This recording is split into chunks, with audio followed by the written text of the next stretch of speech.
Hello student, আশা করি প্রত্যেকে ভালো আছো। সকলকে স্বাগত জানিয়ে আমরা ফিজিক্সের পরবর্তী চ্যাপ্টার শুরু করতে চলেছি। আজকের আমাদের চ্যাপ্টার হচ্ছে স্থিতিস্থাপকতা, পথের যে ধর্ম স্থিতিস্থাপকতা, যেটা তোমাদের সেমেস্টার 2 এর ইউনিট 7-এ রয়েছে, তার প্রথম চ্যাপ্টার আমরা আজকে শুরু করছি। হেই, যদি তুমিও তোমার এক্সাম প্রিপারেশন অনেক সহজ করে তুলতে চাও, তাহলে ডেসক্রিপশন বক্সের লিঙ্ক থেকে এলিট অ্যাপটি ডাউনলোড করে নাও। সেখানে তুমি প্রতিটি টপিকের ভিডিও লেকচার, স্টাডি ম্যাটেরিয়ালস এবং নোটস, কোয়েশ্চেন অ্যান্সারের সলিউশন, অডিও বুকস এবং বোর্ডের যাবতীয় ইম্পর্টেন্ট আপডেট পেয়ে যাবে। তাই অ্যাপটি ডাউনলোড করতে ভুলো না। তো চলো আবার টপিকে ফিরে যাই। পদার্থের স্থিতিস্থাপক ধর্ম এটা কি, এটা তোমায় জানতে হবে। আমরা প্রত্যেকেই রাবার দেখেছি, যে আমার একটা রাবার মনে করে একটা রাবারকে যখন আমরা টান দেই তখন কি হয়, এটা দৈর্ঘ্যে বড় হয়ে যায়। আমরা টান দিলে মনে করো ধরে সেটা বড়, এত বড় হয়ে গেল। তো আমরা এই রাবারটাকে কি করলাম, বাহ্যিক বল প্রয়োগ করলাম, বাইরে থেকে একটা বল প্রয়োগ করে এটাকে আমরা বড় করার চেষ্টা করলাম বা প্রসারিত করার চেষ্টা করলাম। এইবার যখন আমরা এই টেনে যখন বড় করে নিলাম, তখন যদি আমরা এটাকে ছেড়ে দিই, অর্থাৎ বাহ্যিক বল যদি আমরা অপসারণ করে নিই, রাবারটা তার আগের অবস্থায় ফিরে চলে যায়। তাহলে দেখা যাচ্ছে যে একটা বস্তুর উপর আমরা যখন বাহ্যিক বল প্রয়োগ করছি তখন বস্তুটা প্রসারিত হচ্ছে বটে, কিন্তু বল অপসারণ করার পরেই সে তার আগের অবস্থায় ফিরে চলে যাচ্ছে। তো এই যে ফিরে যাওয়ার ধর্ম, এই ফিরে যাওয়ার ধর্মটা হচ্ছে তোমার স্থিতিস্থাপক ধর্ম পদার্থের। তাহলে আমরা কি মনে রাখবো, যে কোনো বস্তুর ওপর বাহ্যিক বল প্রয়োগ করলে যদি তাকে আমরা প্রসারিত করি অর্থাৎ বিকৃত করি, তাহলে এই বিকৃতির বিরুদ্ধে আমার এই বস্তুটি বাধা দেওয়ার চেষ্টা করে, এবং এই বলটা যদি আমার অপসারিত হয়ে যায় তাহলে সে যে ধর্মের জন্য আগের অবস্থায় ফিরে আসে, সেই ধর্মটাই হলো পদার্থের স্থিতিস্থাপক ধর্ম। তো আমরা পদার্থের স্থিতিস্থাপকতা বা স্থিতিস্থাপক ধর্ম কি কি বিষয়ের উপর নির্ভর করে একটু জেনে নিই। দেখো, পদার্থে যদি আমরা অবদ্রব্য অর্থাৎ যদি ভেজাল মেশানো হয়, হয়তো বিশুদ্ধ লোহা আছে, সেটা আমরা ইস্পাত বানালাম মানে সংকর ধাতু বানালাম, তাহলে কি হবে, এর স্থিতিস্থাপকতা বাড়তে পারে বা কমতেও পারে, অর্থাৎ পরিবর্তিত হতে পারে। দ্বিতীয়ত, আমার একটা বস্তুকে, স্থিতিস্থাপক বস্তুকে যদি বারবার বিকৃত করার চেষ্টা করি, তাহলেও তার কিন্তু স্থিতিস্থাপকতা কমে যাবে। যেমন আমরা দেখেছি যে একটা লোহার তার মনে করো, সেটা আমরা বারবার এইভাবে ভেবে বাঁকাচ্ছি আবার সোজা করছি, বাঁকাচ্ছি সোজা করছি, এক সময় দেখা যাবে যে এটা ভেঙে যায়। অর্থাৎ এর যে বাহ্যিক বল প্রয়োগ করার ফলে এই যে বারবার আমরা যে সংকোচন করছি, এতে এর স্থিতিস্থাপকতা নষ্ট হয়ে গিয়ে এটা ভঙ্গুর হয়ে পড়ে এবং এক সময় ভেঙে যায়। তো বারবার বিকৃতকরণের জন্য কিন্তু স্থিতিস্থাপকতা ধর্মের পরিবর্তন ঘটে। তারপরে হচ্ছে তোমার কোমলায়ন। এটা আবার কি, আমার একটা বস্তুকে বা ধাতুকে ধরো, আমরা যদি এটাকে গরম করি, আস্তে আস্তে গরম করে আমরা যদি ঠান্ডা করে দিই, তাহলে এর স্থিতিস্থাপকতা ধর্ম কিন্তু কমে যাবে। তারপরে উষ্ণতার পরিবর্তন। আমার একটা বস্তুর বিভিন্ন উষ্ণতায় তার স্থিতিস্থাপকতা ধর্মের মান বিভিন্ন হতে পারে। তাহলে আমরা স্থিতিস্থাপকতা যে কয়েকটি বিষয়ের উপর নির্ভর করে, তা হলো অবদ্রব্য, বা ভেজাল মেশালে গেলে স্থিতিস্থাপকতা ধর্ম বাড়তেও পারে, কমতেও পারে। বারংবার যদি বিকৃতি করি তাহলে তার স্থিতিস্থাপকতা কমে যাবে। কোমলায়ন করলে গেলে তার স্থিতিস্থাপকতা কমে। উষ্ণতার পরিবর্তনে কিন্তু স্থিতিস্থাপকতা ধর্মের পরিবর্তন হয়, অর্থাৎ উষ্ণতা পরিবর্তনে কিন্তু স্থিতিস্থাপকতা কমে।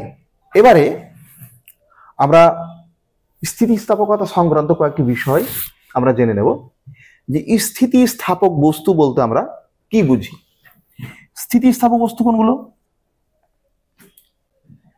যেসব বস্তুর উপর আমরা বাহ্যিক বল প্রয়োগ করব, বল প্রয়োগ করে তার যদি বিকৃতি ঘটাই বা প্রসারিত করি বা আয়তনে বাড়িয়ে দিই বা সংকুচিত করি। এবার বাহ্যিক বলটাকে আমি যদি সরিয়ে নিই, ধরো একটা দণ্ডকে আমার এই একটা জায়গায় আটকানো আছে, দণ্ড বা স্প্রিং বলতে পারে, মানে স্প্রিং ধরো আটকানো আছে এরকম। এইবার এটাকে আমরা টেনে এটাকে সরাচ্ছি, তাহলে স্প্রিংটা আকারে বড় হবে। বা এইভাবে আমরা বলতে পারি যে একটা স্প্রিং ধরো এইভাবে ঝোলানো রয়েছে, তোমার ঝোলানো আছে, তো আমরা বল প্রয়োগ করে একে প্রসারিত করার চেষ্টা করব। হয়তো একটু বড় হলো, একটা ভার চাপিয়ে দিলাম।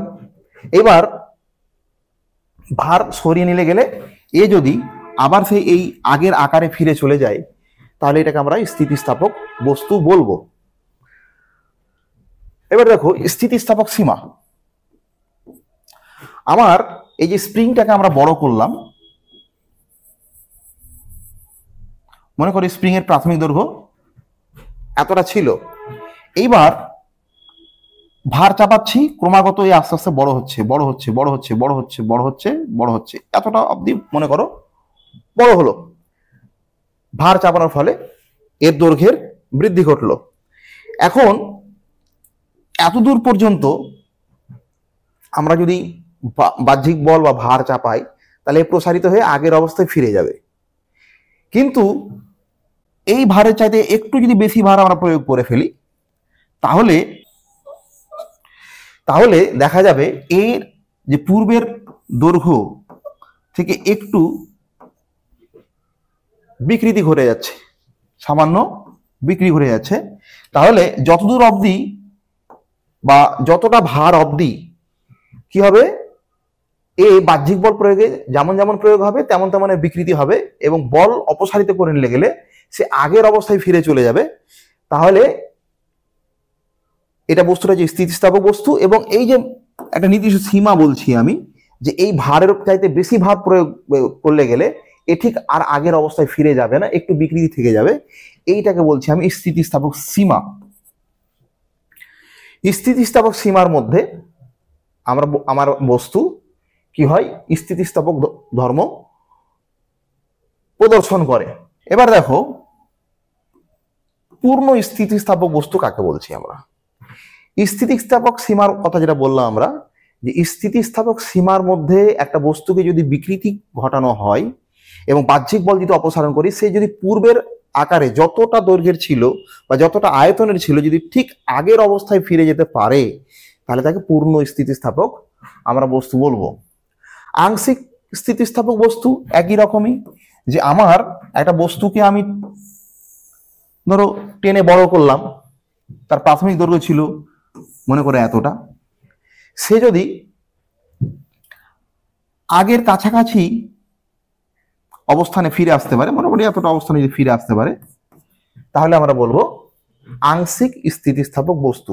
পূর্ণ স্থিতিস্থাপক বস্তু কি হবে, ঠিক সে আগের অবস্থাতেই ফিরে আসবে। বাহ্যিক বল প্রয়োগ করলে গেলে বিকৃতির পরে বাহ্যিক বল সরানোর পরে সে ঠিক আগের অবস্থায় ফিরে চলে যাবে, সেটা হচ্ছে পূর্ণ স্থিতিস্থাপক বস্তু। তারপর হচ্ছে তোমার স্থিতিস্থাপক বস্তু বা পূর্ণ প্লাস্টিক বস্তু। আবার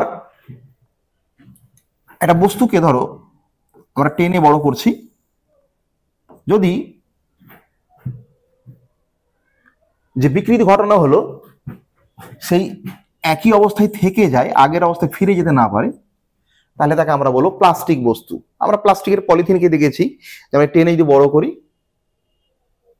তাহলে সে অতটা অবস্থায় বা সামান্য একটু ছোট হয়, মানে আগের অবস্থায় ফিরে আসতে পারে না। এমন বস্তুগুলোকে আমরা বলবো প্লাস্টিক বস্তু, আমরা প্লাস্টিক বস্তু বলবো। এরপরে হচ্ছে তোমার পূর্ণ দৃঢ় বস্তু। পূর্ণ দৃঢ় বস্তু কাকে বলছি? যে আমার বাহ্যিক বল প্রয়োগ করব, ধরো একটা দণ্ড আছে এত বড়, এবং তার উপরে আমরা একটা বাহ্যিক বল প্রয়োগ করছি। বাহ্যিক বল প্রয়োগের ফলে এর যদি কোনো বিকার বা বিকৃতি না ঘটে, মানে সামান্যটুকু যদি আমরা বর্ণনা করতে পারি বা বিকৃতি না করতে পারি, তাহলে এই বস্তুটাকে আমরা বলবো পূর্ণ দৃঢ় বস্তু। কিন্তু বাস্তবে এরকম পূর্ণ দৃঢ় বস্তু নেই। তবে আমার কাঁচ, তারপরে তোমার হিরে মানে ডায়মন্ড, এদেরকে পূর্ণ দৃঢ় বলা যেতে পারে। মানে এদের যদি আমরা বাহ্যিক বল প্রয়োগ করি তাহলে এরা বরঞ্চ ভেঙে যায়, কিন্তু আকারে বা দৈর্ঘ্যে বা ক্ষেত্রে বা আয়তনে বড় হয় না, বা আয়তনে ছোট করা যায় না। তো এগুলোকে আমরা পূর্ণ দৃঢ় ধরতে পারি। তাহলে স্থিতিস্থাপকতা সংক্রান্ত যে কয়েকটি বিষয় আমরা বললাম, স্থিতিস্থাপক বস্তু, স্থিতিস্থাপক সীমা, পূর্ণ স্থিতিস্থাপক বস্তু, আংশিক স্থিতিস্থাপক বস্তু, প্লাস্টিক বস্তু এবং পূর্ণ দৃঢ় বস্তু। ঠিক আছে, এগুলো আমরা বুঝতে পেরেছি আশা করি। এইবারে আমরা জানবো পীড়ন কি জিনিস। পীড়ন বলতে আমরা কি বুঝি এটা আমরা আলোচনা করছি। মনে করো আমার একটা বস্তু রয়েছে, এখান থেকে ঝোলানো অবস্থায় রয়েছে মনে করো। এবার এই বস্তুটার উপরে এখানে আমি একটা বাটখারা ঝুলিয়ে দিচ্ছি, ওয়েট ঝুলিয়ে দিচ্ছি। এখন এই যে ওয়েট ঝোলালাম, এই ওয়েট ঝোলানোর কারণে এর দৈর্ঘ্যে কি হবে? বৃদ্ধি করবে। এটা পূর্ণ দৃঢ় বস্তু নয়, এটা স্থিতিস্থাপক বস্তু, কাজেই এর বিকৃতি ঘটবে। এখন বিকৃতি ঘটবে, কিন্তু এই বস্তুটি, এই যে বলটা আমরা প্রয়োগ করছি বিকৃত করার জন্য, এই বলের বিরুদ্ধে এ কিন্তু বাধা দেবে, কারণ এ হচ্ছে স্থিতিস্থাপক বস্তু, এর মধ্যে স্থিতিস্থাপকতা ধর্ম রয়েছে। কাজেই আমি যে বাহ্যিক বলটা প্রয়োগ করছি তার বিরুদ্ধেও কিন্তু বাধা দেবে। তো এই যে বাধা দেবে এবং এই যে ক্ষেত্রফল, এই বাধাজনিত বলটা যদি আমি এফ বলি, এফ বলি, তাহলে এবং এই ক্ষেত্রফলটা আমরা যদি এ ধরে নিই, তাহলে এ ক্ষেত্রফলে যদি আমার এফ পরিমাণ বাধাজনিত বল ক্রিয়া করে, তাহলে একক ক্ষেত্রফলে আমার কতটা বল ক্রিয়া করবে? এফ ভাগ এ। এই যে একক ক্ষেত্রফলে বাধা ক্রিয়া করলো বস্তুটির দ্বারা, এটাই হচ্ছে তোমার পীড়ন বলা হচ্ছে। এখন এই বস্তুটা বাধাজনিত বল কতটা দিচ্ছে আমি কি করে মাপবো? আমি তো বস্তুর মধ্যে ঢুকতে পারবো না, তাহলে মাপবো কি করে? আমরা মনে করব নিউটনের তৃতীয় সূত্র। নিউটনের তৃতীয় সূত্র আমরা কি জানি? যে প্রত্যেক ক্রিয়ারই সমান এবং বিপরীতমুখী প্রতিক্রিয়া রয়েছে। কাজেই আমি যে বল দিয়ে এই বস্তুটাকে বিকৃত করার চেষ্টা করছি, বস্তুটিও ঠিক বিপরীত দিকে, আমি যদি নিচের দিকে এফ বল প্রয়োগ করি, বস্তুটিও আমার একই বল বিপরীত দিকে প্রয়োগ করবে। কাজেই আমি যে বলটা প্রয়োগ করছি বা বাইরে থেকে যে বাহ্যিক বলটা প্রয়োগ করা হচ্ছে, সেই বলটি হচ্ছে বস্তু দ্বারা বাধাজনিত বল। তো সেই বলটাকে আমরা এফ ধরে নিচ্ছি। তাহলে এই যে একক ক্ষেত্রফলে, এই যে আমি যে বল প্রয়োগ করেছি বা আমরা যে বাহ্যিক বলটা প্রয়োগ করছি, সেই একক ক্ষেত্রফলে প্রযুক্ত বলকেই বলা হয় তোমার পীড়ন। কি বলা হচ্ছে? যে পীড়ন সমান আমরা কি বলতে পারি? একক ক্ষেত্রফলে প্রযুক্ত বলকে আমরা পীড়ন বলবো। তাহলে পীড়ন বোঝা গেল, পীড়ন কি আমরা জানতে পারলাম। এখন এই যে পীড়ন, এটা আমরা পি দিয়ে প্রকাশ করেছি। তো পীড়নের একক যদি আমরা বের করতে চাই, তাহলে বল এবং ক্ষেত্রফলের একক বসালেই হবে। আমরা বলের একক জানি নিউটন, নিউটন এসআই পদ্ধতিতে, এবং ক্ষেত্রফলের একক মিটার স্কোয়ার। কাজেই এর একক হয়ে গেল তোমার নিউটন পার মিটার স্কোয়ার। আমরা পীড়নের সিজিএস একক বানিয়ে ফেলতে পারি। কি হবে? নিউটনের জায়গায় আমরা লিখবো আমরা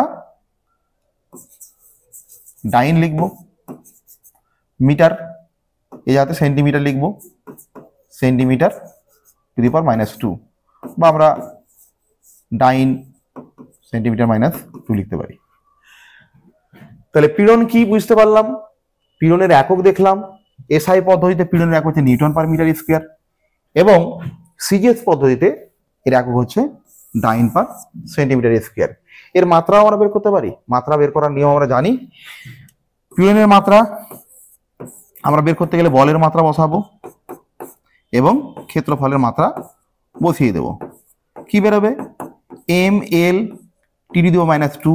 এটা আমরা বলের মাত্রা জানি, এবং ক্ষেত্রফলের মাত্রা হচ্ছে l স্কোয়ার। দৈর্ঘ্য ইন্টু প্রস্থ, দৈর্ঘ্যটাও দৈর্ঘ্য, প্রস্থটাও দৈর্ঘ্য, l স্কোয়ার। কাজেই এটা আমার হয়ে যাবে ml (10⁻⁻1 (t⁻²). এটা হলো তোমার পীড়নের মাত্রা। এটা আমরা এভাবে লিখতে পারি। তাহলে পীড়ন কি? পীড়ন বোঝা গেল যে আমার একটা বস্তু যখন আমরা বিকৃত করব, তখন তার প্রস্থচ্ছেদে, একক প্রস্থচ্ছেদে যে বল ক্রিয়া করবে তাকে আমরা পীড়ন বলছি। কিভাবে পরিমাপ করা হয় সেটা বোঝালাম। একক ক্ষেত্রফলে প্রযুক্ত বলকে পীড়ন বলছি। পীড়নের রাশিমালা এটা আমরা মনে রাখবো, এটা আমাদের অঙ্ক করতে কাজে লাগবে, এবং এককগুলো আমরা কিন্তু অবশ্যই খেয়ালে রাখবো।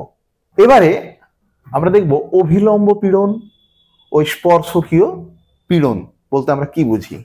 মনে করো আমার এই একটা বস্তুর উপর এইভাবে আমরা বল প্রয়োগ করছি। তো এই বল, আমার বলের বিরুদ্ধে বস্তু কি করবে? আমার এই দিকে পীড়ন ক্রিয়া করবে। এখন এইটাকে যদি আমরা দুই ভাগে ভাগ করে নিই, অভিলম্বভাবে এবং স্পর্শকীয়ভাবে, তাহলে আমার এই বলটা কি হলো?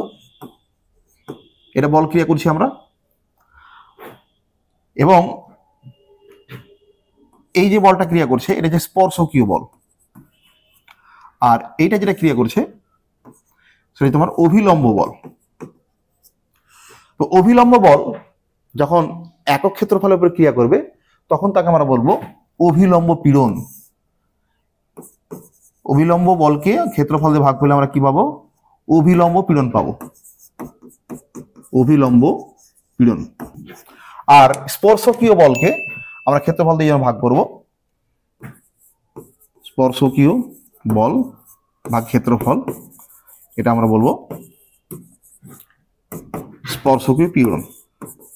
বোঝা গেল স্পর্শকীয় পীড়ন আর অভিলম্ব পীড়ন। এরা যেহেতু পীড়নের ভাগ, পীড়নের যা একক অভিলম্ব পীড়ন, স্পর্শকীয় পীড়নের একক আমার একই হবে, মাত্রাও একই হবে। কাজেই আমরা মনে রাখবো অভিলম্ব পীড়ন এবং স্পর্শকীয় পীড়ন কাকে বলে। নেক্সট দেখো অসহ ভার। আমরা অলরেডি আলোচনা করলাম যে আমার একটা বস্তুর, বা এই যে আমরা স্প্রিং নিয়েছিলাম,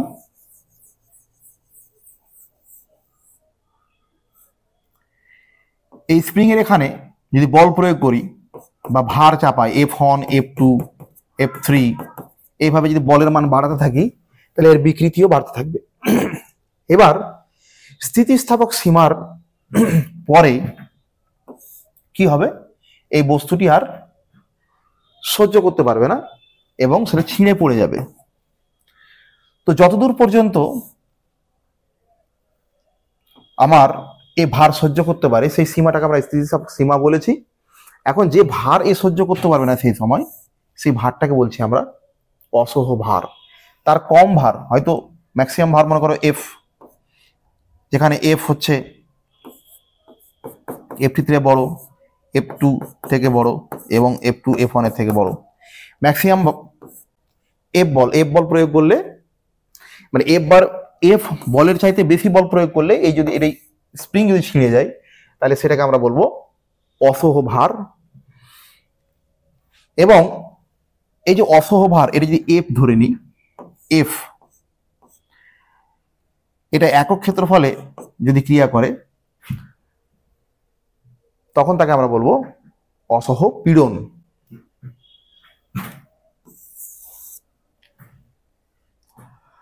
অর্থাৎ বস্তু যখন সর্বোচ্চ সীমায় থাকবে, এই সীমাঙ্ক সীমার পরে যে আমার বল অসহভারের চাইতে বেশি হয়ে যাবে বা অসহভারের সমান হবে, তখন যে পীড়ন ক্রিয়া করবে তাকে আমরা বলছি অসহ পীড়ন। এবার যেমন আমরা বিকৃতি, বিকৃতি কি জিনিস? যে আমার একটা দণ্ড আছে মনে করো, বা আমার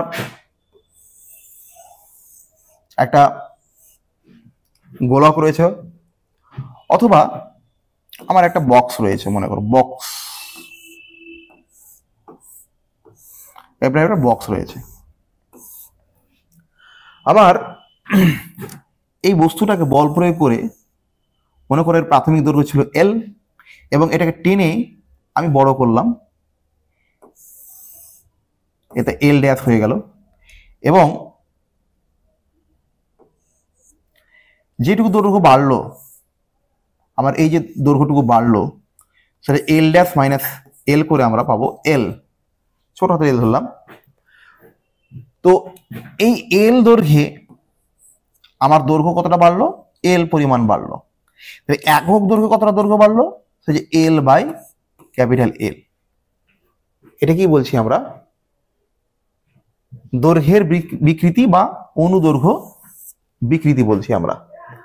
আবার মনে করো এইটার উপর আমরা বাইরে থেকে বল প্রয়োগ করব, বল প্রয়োগ করলে এ মনে করো কিছুটা আয়তনে ছোট হয়ে গেল, এটা হচ্ছে আয়তন বিকৃতি। এটার ক্ষেত্রে প্রাথমিক আয়তন মনে করো ভি, এবং ভি পরিমাণ আয়তন কমে গেল, তাহলে কতটা কমলো, মানে ভি আয়তনে কতটা কমলো, সেটাই হচ্ছে এর আয়তন বিকৃতি। আবার এক ধরনের বিকৃতি হয় যে আমার এই যে ঘনক বস্তুটা রয়েছে বা আয়ত ঘন বস্তুটা রয়েছে, এটার আয়তন অপরিবর্তিত রেখে, আয়তন অপরিবর্তিত রেখে যদি আমরা এটাকে বিকৃত করি, হয়তো এটা চাপ দিলাম, এদিকে বল প্রয়োগ করলাম, এটা আমার ঠিক এরকম ভাবে একটু বেঁকে গেল, তাহলে এখানে ক্ষেত্রফল স্থির, ভূমির ক্ষেত্রফল স্থির রেখে যে বিকৃতি হলো, এটাও এক ধরনের বিকৃতি। তো বল প্রয়োগে কোনো বস্তুর দৈর্ঘ্য বা আয়তন এর পরিবর্তন যদি করা হয়, তাহলে প্রাথমিক আয়তনের তুলনায় বা প্রাথমিক মানের তুলনায় কতটা পরিবর্তিত হলো, সেই যে অনুপাত, সেই অনুপাতটাকে আমরা বলবো বস্তুর বিকৃতি। বিকৃতির একক ও মাত্রা, যেহেতু আমরা দেখতে পেলাম দৈর্ঘ্যের ক্ষেত্রে বিকৃতি কি দেখলাম? বিকৃতি দেখলাম যে একক দৈর্ঘ্যে যতটা দৈর্ঘ্য বাড়ে। এখন এই বিকৃতির একক যদি আমরা বের করতে চাই, তাহলে এই দৈর্ঘ্য এবং এই দৈর্ঘ্য একই রাশি বা সমজাতীয় রাশি, এবং সমজাতীয় রাশির অনুপাত হচ্ছে ধ্রুবক আমরা জানি, কাজে এর কোনো একক নেই, মাত্রাও নেই, এটি একটি সংখ্যা মাত্র, আমরা মনে রাখবো। এবারে দেখো হুকের সূত্র। হুকের সূত্রটা কি? হুক কি বলছে যে আমরা দেখলাম যে স্থিতিস্থাপক সীমা, যে আমার একটা স্প্রিংকে যদি স্থিতিস্থাপক সীমার মধ্যে বল প্রয়োগ করি, তাহলে সে আগের অবস্থায় ফিরে চলে যায়। আমার একটু বেশি যদি বল প্রয়োগ করি, একটু বেশি বিকৃতি হবে, আরো যদি বল বেশি প্রয়োগ করি আরো একটু বেশি বিকৃতি হবে, আরো যদি বল বেশি প্রয়োগ করি আরো একটু বিকৃতি হবে। তাহলে দেখা যাচ্ছে যে স্থিতিস্থাপক সীমা, মনে করো সর্বোচ্চ যে সীমা আছে তার থেকে আমি কম বল প্রয়োগ করব, এবং এই সীমার মধ্যে আমি যতই বল প্রয়োগ করি তা দৈর্ঘ্যের সঙ্গে সমানুপাতিক হবে। যতই বল প্রয়োগ করব আমরা এখানে, বল প্রয়োগ করব দৈর্ঘ্য বাড়বে, বল প্রয়োগ করব দৈর্ঘ্য বাড়বে। তো এই নিয়ে হুক একটি সূত্র বলেছেন। কি বলেছেন? যে এখানে যে আমার পীড়ন হবে, পীড়ন এবং বিকৃতি, এরা পরস্পরের সমানুপাতিক হবে। হুকের সূত্র কি বলছে? বলছে যে স্থিতিস্থাপক সীমার মধ্যে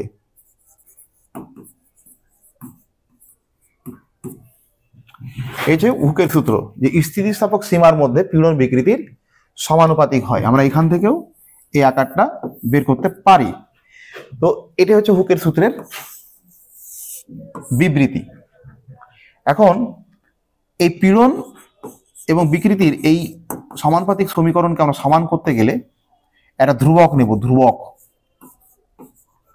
ধ্রুবক নেব ইন্টু বিকৃতি। তাহলে কি দেখালো? যে পীড়ন ভাগ বিকৃতি আমার কি হচ্ছে, একটা ধ্রুবক হচ্ছে। এই ধ্রুবকটাকে বলা হয় স্থিতিস্থাপক ধ্রুবক বা স্থিতিস্থাপক গুণাঙ্ক বলা হয়। তাহলে হুকের সূত্র থেকে আমরা কি জানতে পারলাম? যে স্থিতিস্থাপক সীমার মধ্যে আমার পীড়ন বিকৃতির সঙ্গে সমানুপাতিক হবে। সমানুপাতিক সমীকরণ ভেদের যে নিয়মে আমরা একটা ধ্রুবক ধরতে হয়, সেই ধ্রুবকটা আমরা নিলাম। এই ধ্রুবকটাকে আমরা বলবো স্থিতিস্থাপক গুণাঙ্ক। বিশেষ বিশেষ ক্ষেত্রে এই গুণাঙ্কের নাম বিভিন্ন রয়েছে, আমরা পরে সেটা আসছি এবং আলোচনা করছি। তো এখানে দেখো, এই যে স্থিতিস্থাপক গুণাঙ্কগুলো আসবে, স্থিতিস্থাপক গুণাঙ্ক, স্থিতিস্থাপক গুণাঙ্ক আমার পরবর্তীতে আমরা আলোচনা করবো ইয়ং গুণাঙ্ক, আয়তন বিকৃতি গুণাঙ্ক, তারপরে তোমার দৃঢ়তা গুণাঙ্ক, এগুলো আমরা আলোচনা করব। তো এদের প্রত্যেকেরই একক যদি আমরা বের করতে চাই, তাহলে এদের একক কি হবে? পীড়নের একক ভাগ বিকৃতির একক। আমরা দেখতে পেলাম যে বিকৃতির কোনো একক নেই, তাহলে পীড়নের একক মানে হচ্ছে ইয়ং গুণাঙ্ক বা আয়তন বিকৃতি গুণাঙ্ক বা দৃঢ়তা গুণাঙ্কের একক। তো পীড়নের একক কি দেখলাম? সেই এসআই পদ্ধতিতে নিউটন পার মিটার, এবং সিজিএস পদ্ধতিতে আমরা দেখলাম ডাইন পার সেন্টিমিটার স্কয়ার। এই ইয়ং গুণাঙ্ক, আয়তন বিকৃতি গুণাঙ্ক এবং দৃঢ়তা গুণাঙ্ক, এদের প্রত্যেকেরই একক এই যে পীড়নের এককের সঙ্গে একই হবে, এটা আমরা সহজে মনে রাখবো। এবারে আমরা দেখব বিভিন্ন প্রকারের বিকৃতি ও স্থিতিস্থাপক গুণাঙ্ক। আমরা প্রথমেই দেখব অনুদৈর্ঘ্য বিকৃতি, যেটা আমরা একটু আগে আলোচনা করেছি। যে দৈর্ঘ্য বরাবর যে বিকৃতি, আমার একটা দণ্ড নিলাম এবং এটাকে আমরা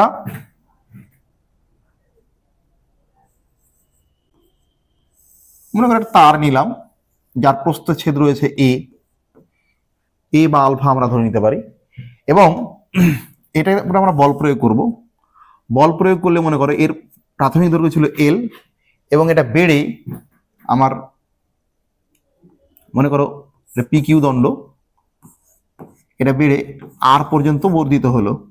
তার মানে আমি বলতে পারি এর এল পরিমাণ দৈর্ঘ্য বাড়লো। তাহলে এল দৈর্ঘ্যে দৈর্ঘ্য বৃদ্ধি কতটা হচ্ছে? এল দৈর্ঘ্য বৃদ্ধি হচ্ছে তোমার স্মল এল একক। তাহলে একক দৈর্ঘ্য বৃদ্ধি কতটা হচ্ছে? হচ্ছে এল বাই এল। এটা একটি সংখ্যা মাত্র। তো আমার বিকৃতি গিয়ে কি দাঁড়ালো? বিকৃতি হলো এল বাই এল। এটাকে আমরা বলবো অনুদৈর্ঘ্য বিকৃতি। দৈর্ঘ্য বরাবর বিকৃতি অর্থাৎ অনুদৈর্ঘ্য বিকৃতি। বোঝা গেল? অনুদৈর্ঘ্য বিকৃতির আমরা একটু আগে দেখলাম যে বিকৃতির কোনো একক নেই, সমজাতীয় দুটি রাশির অনুপাত হওয়ায় এটি একটি সংখ্যা মাত্র। বোঝা গেল? অনুদৈর্ঘ্য বিকৃতি পরে আমরা দেখব অনুদৈর্ঘ্য পীড়ন, অর্থাৎ এই যে দণ্ডটাকে আমরা এঁকেছিলাম, এই দণ্ডে আমার এই বরাবর বল প্রয়োগ করেছি এফ বল প্রয়োগ করেছি। এই এফ বলটা ক্রিয়া করছে এ ক্ষেত্রফলের উপর বা এ প্রস্থচ্ছেদের উপর। তাহলে এখানে আমার পীড়ন কি হচ্ছে? অনুদৈর্ঘ্য পীড়ন হচ্ছে তোমার বল ভাগ এখানে প্রস্থচ্ছেদ বা ক্ষেত্রফল। তাহলে অনুদৈর্ঘ্য পীড়ন আমরা কি পেলাম? অনুদৈর্ঘ্য পীড়ন পেলাম আমরা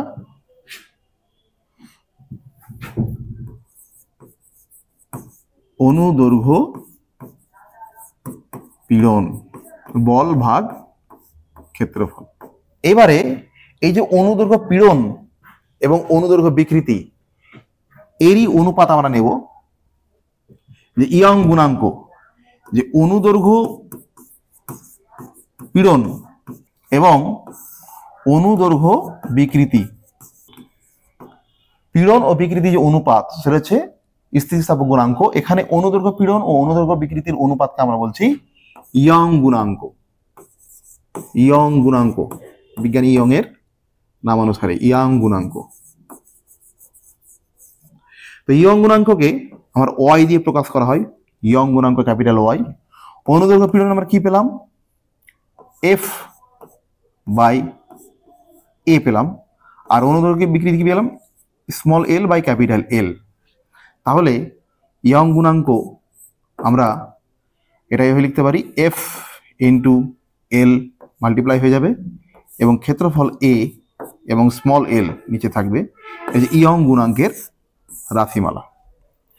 তো আমার একটা বস্তুর আমার ক্ষেত্রফল, প্রস্থচ্ছেদের ক্ষেত্রফল যদি তার হয় প্রস্থচ্ছেদের ক্ষেত্রফল দেওয়া থাকবে, কতটা বল প্রযুক্ত হয় বা তার ওজন সেটা আমার দেওয়া থাকবে, এবং এর প্রাথমিক দৈর্ঘ্য কত, অন্তিম দৈর্ঘ্য কত সেটা দেওয়া থাকবে। বা এখান থেকে আমরা যদি বলে এফ বল প্রয়োগে বস্তুর কতটা দৈর্ঘ্য বৃদ্ধি পাবে, ইয়ং গুণাঙ্ক যদি প্রদত্ত থাকে, সেক্ষেত্রে আমরা এই সমীকরণ ব্যবহার করব, এফ এল এ ওয়াই। এখানে আমরা দৈর্ঘ্য বৃদ্ধিটা পেয়ে যাব বা বিকৃতির পরিমাপ বের করতে পারি আমরা এখান থেকে। এবং ইয়ং গুণাঙ্কের একক আমরা অলরেডি বলে ফেলেছি যে এগুলো প্রত্যেকেরই একক হবে তোমার নিউটন পার মিটার এসআই পদ্ধতিতে, এবং সিজিএসে আমরা ডাইন পার সেন্টিমিটার স্কোয়ার। মনে রাখবো মাত্রাও একই, আমরা আগে যে দেখেছি মাত্রাটাও একই থাকবে। আচ্ছা, ইয়ং গুণাঙ্কের একক বললাম নিউটন পার মিটার স্কোয়ার বা ডাইন পার সেন্টিমিটার স্কোয়ার। এবার কোন দণ্ডের নিজস্ব ওজনের জন্য দৈর্ঘ্যের পরিবর্তন কতটা হয় সেটা আমরা হিসাব করব। মনে করো এই একটা দণ্ড যার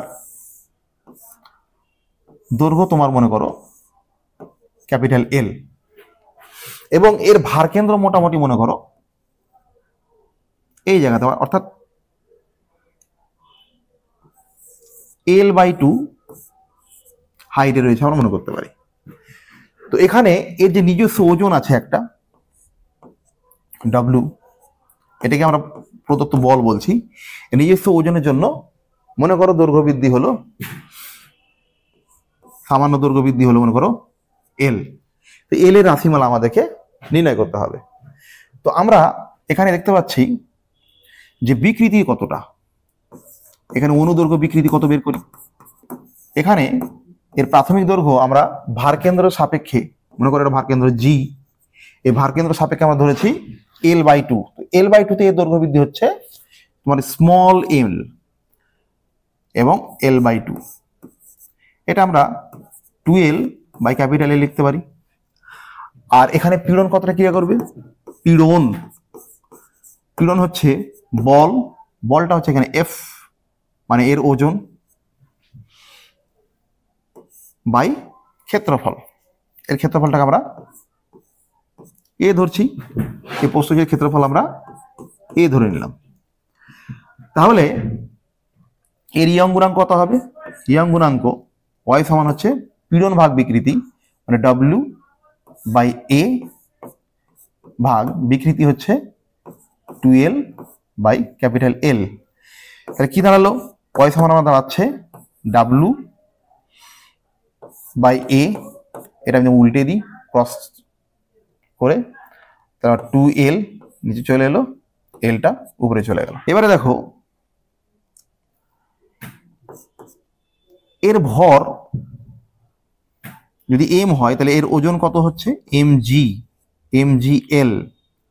বাই 2a স্মল এল। তাহলে এর নিজের ওজনের জন্য, দণ্ডটির নিজস্ব ওজনের জন্য যে দৈর্ঘ্য বৃদ্ধি হবে তার রাশিমালা পেয়ে যাচ্ছে আমরা এল ইকুয়ালস টু mgl বাই আমরা 2ay বলতে পারি। এই আকারে আমরা মনে রাখতে পারি। আবার যদি তোমার এই দণ্ডটির ঘনত্ব দেওয়া থাকে, ঘনত্ব আমরা কি জানি যে ঘনত্ব রো সমান, ঘনত্ব রো সমান কি m/v, মানে একক আয়তনে যতটা ভর থাকে তাকে বস্তুটির ঘনত্ব বলা হয়। তো এখানে এর ভর হচ্ছে m, আর আয়তনটা আমরা বলতে পারি এই যে a, ভূমির ক্ষেত্রফল ইন্টু উচ্চতা, মানে a হচ্ছে তোমার ভূমির ক্ষেত্রফল পায়ার স্কয়ার, এই যেমন চোঙের আয়তন হয়, তো সেখানে আমরা এটা হচ্ছে পায়ার স্কয়ার, এটা হচ্ছে a, এবং এইচটাকে আমরা এল ধরছি, মোট দৈর্ঘ্য। তাহলে আমরা এম এর জায়গায় কি লিখতে পারি, এম এর জায়গায় লিখতে পারি এ এল ইন্টু রো। তো এ এল ইন্টু রো যদি আমি এখানে বসিয়ে দিই, তাহলে এই আকারেও রাশিটা আমরা মনে রাখতে পারি যে এ এল রো, জি থাকছে জি, এল বসিয়ে নিলাম, নিচে হচ্ছে তোমার 2ay। এখন এ এবং এই এ ক্যান্সেল আউট যদি করে দিই, তাহলে এই আকারেও আমরা মনে রাখতে পারবো যে জি এল স্কয়ার, সামনে rho, rho G L square by 2y। তাহলে বস্তুর যদি আমার ভর দেওয়া থাকে, দৈর্ঘ্য দেওয়া থাকে, এবং প্রস্থচ্ছেদ ক্ষেত্রফল এবং তার যদি ইয়ং গুণাঙ্কের মান বলা থাকে, সেক্ষেত্রে নিজস্ব ওজনের জন্য কতটা এর দৈর্ঘ্য বৃদ্ধি হচ্ছে সেটা আমরা এই সমীকরণ থেকে পেয়ে যাব। অথবা যদি আমার ঘনত্ব দেওয়া থাকে এবং দৈর্ঘ্য দেওয়া থাকে, সেক্ষেত্রে আমরা এই আকারটা থেকেও কিন্তু আমরা এর দৈর্ঘ্য বৃদ্ধি নির্ণয় করতে পারবো। তোমরা এটা প্র্যাকটিস করবে এবং দু একটা অঙ্ক করে দেখার চেষ্টা করবে এবং মেলাবে। এবারে চলে যাচ্ছি আমরা পরবর্তী গুণাঙ্ক, সেটা হচ্ছে তোমার আয়তন বিকৃতি গুণাঙ্ক। তো প্রথমে আমরা আয়তন বিকৃতি জেনে নেব, যে আমরা মনে করো এরকম একটা গোলক নিয়েছি এবং তার উপরে আমরা বল প্রয়োগ করছি। বল প্রয়োগ করলে এই গোলকটি মনে করো সংকুচিত হয়ে এরকম একটা গোলকে পরিণত হলো। তো এখানে যে আয়তনটা কমলো, মনে করো ভি পরিমাণ আয়তন কমলো, এবং প্রাথমিক আয়তন হচ্ছে তোমার ভি। তাহলে আমার আয়তন বিকৃতি কত হলো, আয়তন বিকৃতি, আয়তন বিকৃতি গিয়ে দাঁড়ালো তোমার প্রাথমিক আয়তন কতটা আয়তন বৃদ্ধি পেল। এখানে যেহেতু আমরা সংকুচিত করছি, কাজে এখানে আয়তন ছোট হলো, কাজে এখানে আমি একটা ঋণাত্মক চিহ্ন নিয়েছি। আর আয়তন পীড়ন কতটা, আয়তন পীড়ন, যে এখানে আমার মনে করো এফ বল প্রয়োগ করেছি আমি, এফ বল, এবং এটা পুরো ক্ষেত্রফলের উপর ক্রিয়া করছে। একটা গোলকের ক্ষেত্রফল হচ্ছে 4πr²। এখানে আমরা এফ বাই এ ধরে নিচ্ছি, এটা হচ্ছে গোলীয় তলের ক্ষেত্রফল 4πr²। এটাকে বলছি আমরা চাপ বা পীড়ন। তা আয়তন পীড়ন ইকুয়াল টু বলছি আমরা চাপ। তাহলে এখানে চাপ দিয়ে আমরা বস্তুটাকে আয়তনে একটু ছোট করেছি। তাহলে এখানে আয়তন বিকৃতি হচ্ছে -v ভাগ V, এবং আয়তন পীড়ন হচ্ছে ভি। আয়তন পীড়ন পি দিয়ে প্রকাশ করেছি, চাপ দিয়ে। তাহলে আয়তন বিকৃতি গুণাঙ্ক কি হলো, আয়তন বিকৃতি গুণাঙ্ক গিয়ে দাঁড়ালো তোমার আয়তন পীড়ন মানে হচ্ছে পি, আর আয়তন বিকৃতি মানে হচ্ছে -v ভাগ ভি। এই আয়তন বিকৃতি গুণাঙ্ককে আমরা কে দিয়ে প্রকাশ করব, কে। তাহলে কি দাঁড়ালো, দাঁড়ালো পিভি ভাগ -v। আমরা শুধু মানের কথা মনে রাখি, মাইনাস উপেক্ষা করে, সেক্ষেত্রে আমরা বলবো পিভি বাই ভি। তো এটা হলো তোমার আয়তন বিকৃতি গুণাঙ্কর গাণিতিক রূপ। এখানেও একই রকম ভাবে আমরা আয়তন বিকৃতি গুণাঙ্কের একক নির্ণয় করতে পারি।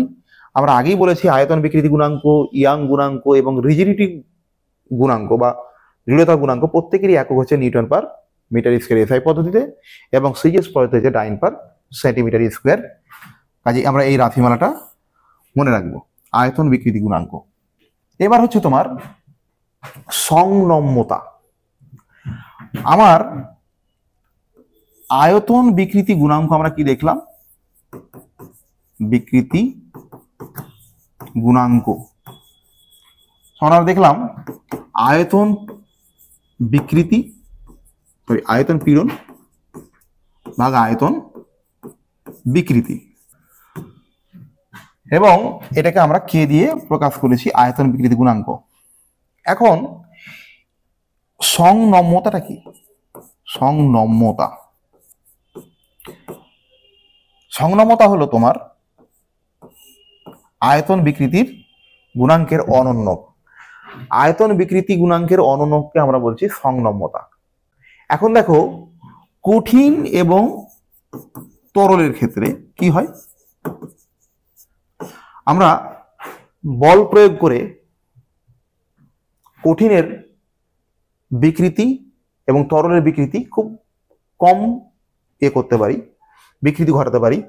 তো এই কারণে বিকৃতির মান খুব কম হওয়ায় এই ভগ্নাংশটির মান অর্থাৎ আয়তন বিকৃতি গুণাঙ্কের মান কিন্তু কঠিন আর তরলের ক্ষেত্রে খুব বেশি হয়। অপরদিকে যদি আমরা গ্যাসের কথা বলি, গ্যাসের কথা বলি, আমরা গ্যাসকে চাপ দিয়ে অনেকটাই আয়তনে বিক্রি করতে পারি। বিকৃতি যেহেতু বেশি, সেহেতু এর মানটাও কম হয়। অর্থাৎ গ্যাসের আয়তন বিকৃতি গুণাঙ্ক কঠিন এবং তরলের থেকে অনেক কম। উল্টো দিকে আমরা যখন এর অনন্যক নেব, সংনম্যতা কিন্তু গ্যাসের বেশি হবে, কঠিন এবং তরলের কম হবে। কাজে তাহলে বোঝা গেল সংনম্যতা কি জিনিস। সংনম্যতা হলো আয়তন বিকৃতি গুণাঙ্কের অনন্যক, বা আয়তন বিকৃতি গুণাঙ্কের অনন্যককে আমরা সংনম্যতা বলছি। আমার আয়তন বিকৃতি গুণাঙ্কের একক কি দেখেছিলাম, আয়তন বিকৃতি গুণাঙ্কের একক দেখেছি আমরা এসআই পদ্ধতিতে নিউটন পার মিটার স্কয়ার। তাহলে সংনম্যতার একক কি হবে, সংনম্যতার একক হবে তোমার এর উল্টোটা, মানে এর অনন্যক। অর্থাৎ আমার এটি উল্টে যদি দিই, তাহলে এটা মিটার এসআই পদ্ধতিতে আমার হবে তোমার metre square newton to the power -1, বা আমরা এভাবে লিখতে পারি metre square per newton SI পদ্ধতিতে। তাহলে আয়তন বিকৃতি গুণাঙ্কের একক থেকে আমরা সংনম্যতার একক বের করতে পারি। কঠিন তরল গ্যাস এর ক্ষেত্রে আয়তন বিকৃতি গুণাঙ্ক কার বেশি হয়, কার কম হয়, উল্টো দিকে সংনম্যতা কার বেশি হয়, কার কম হয়, আমরা এখান থেকে আশা করি বুঝতে পেরেছি। এবারে আমরা আরো একটি স্থিতিস্থাপক গুণাঙ্কের কথা বলবো, সেটা হচ্ছে দৃঢ়তা গুণাঙ্ক। এটা কি জিনিস, যে আমার মনে করো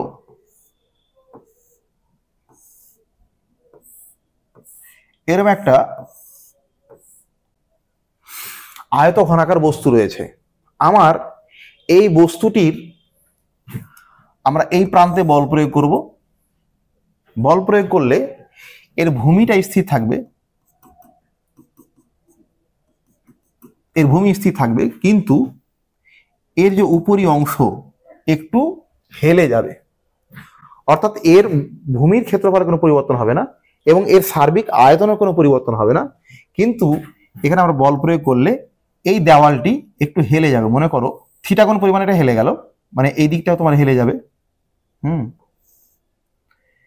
দিয়ে এই প্রান্তটাও তোমার থিটা পরিমাণ হেলে যাবে, ওই প্রান্তটাও থিটা পরিমাণ হেলে যাবে।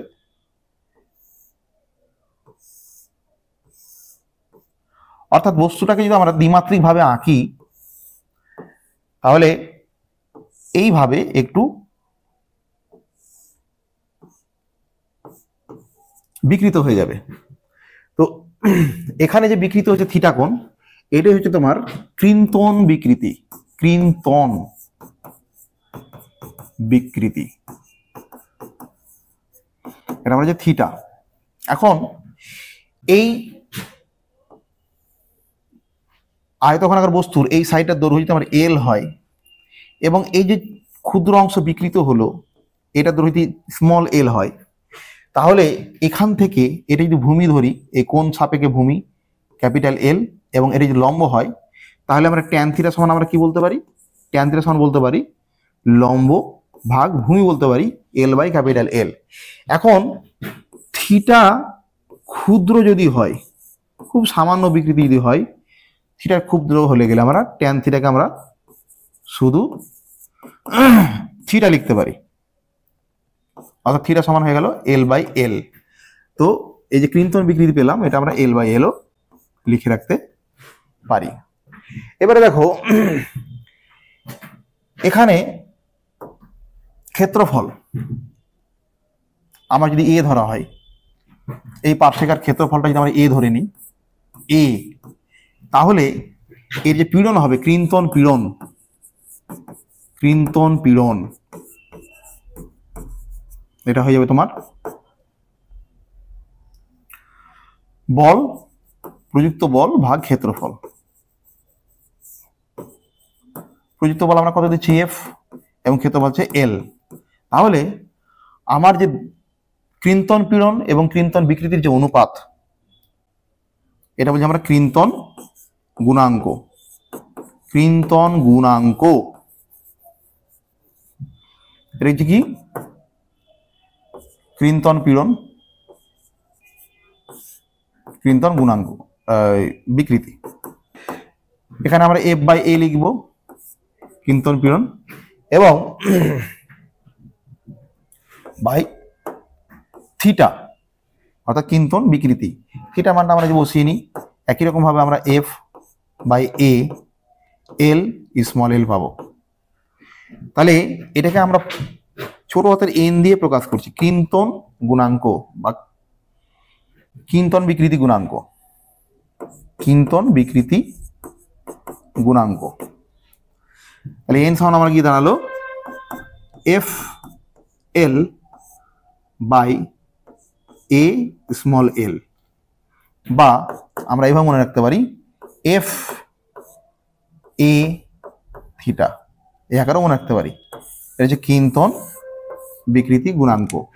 এরও একক সেই যে থিটা, আমরা জানি কোণের কোনো একক নেই, শুধু এফ বাই এ অর্থাৎ পীড়নের একক আছে, কাজে এরও একক newton per metre square, SI পদ্ধতিতে এবং সিজিএস পদ্ধতিতে ডাইন পার সেন্টিমিটার স্কোয়ার। তাহলে আমরা তিন ধরনের গুণাঙ্ক দেখতে পেলাম। স্থিতিস্থাপক গুণাঙ্ক, একটা কি ইয়াং গুণাঙ্ক আমরা দেখতে পেলাম, ইয়াং গুণাঙ্ক, সেটা আমরা ওয়াই দিয়ে প্রকাশ করলাম। তারপরে কি পেলাম আয়তন বিকৃতি গুণাঙ্ক পেলাম, আয়তন বিকৃতি গুণাঙ্ক পেলাম কে, এবং ক্রিন্তন বিকৃতি গুণাঙ্ক, ক্রিন্তন বিকৃতি গুণাঙ্ক পেলাম, এই তোমার এন। আমরা এরপরে আরেকটি যে বিষয় জানতে পারবো সেটা হচ্ছে তোমার পয়সনের অনুপাত। আমরা শিখবো কি পয়সনের অনুপাত।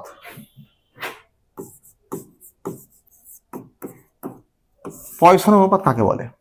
আমার একটা তার মনে করো এরকম একটা সিলিন্ড্রিক্যাল তার নিলাম এবং এই তারটার উপর আমরা বল প্রয়োগ করলাম, অর্থাৎ একে আমরা দৈর্ঘ্যে বড় করব।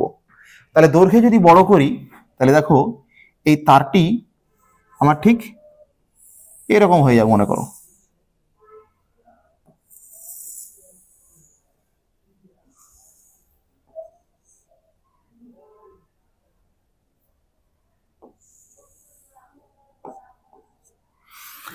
তো আমার একটা তারকে যখন আমরা টেনে বড় করব তখন দেখো এর যে ব্যাস আগে ছিল মনে করো ডি, আর এখানে স্মল ডি পরিমাণ ছোট হয়ে গেছে, মানে এটা মনে করো ডি ড্যাশ, এই ব্যাসটা ডি ড্যাশ, তাহলে ব্যাসের আর হ্রাস কতটা হলো, সেটা হচ্ছে স্মল ডি পেলাম। এটা হচ্ছে তোমার পার্শ্বীয় বিকৃতি। আর এর প্রাথমিক দৈর্ঘ্য ছিল আমার ক্যাপিটাল এল, এ বেড়ে হয়ে গেছে এল প্লাস ক্যাপিটাল এল, অর্থাৎ স্মল এল পরিমাণ এর দৈর্ঘ্য বৃদ্ধি পেয়েছে। এটা হচ্ছে তোমার অনুদৈর্ঘ্য বিকৃতি। তাহলে পয়সনের অনুপাত কাকে বলে? যে পার্শ্বীয় বিকৃতি এবং অনুদৈর্ঘ্য বিকৃতির অনুপাতকেই বলছি আমরা পয়সনের অনুপাত। দেখো, তো পয়সনের অনুপাত কাকে বলে না, তো পার্শ্বীয় বিকৃতি ও অনুদৈর্ঘ্য বিকৃতির অনুপাত কে আমরা বলছি পয়সন অনুপাত।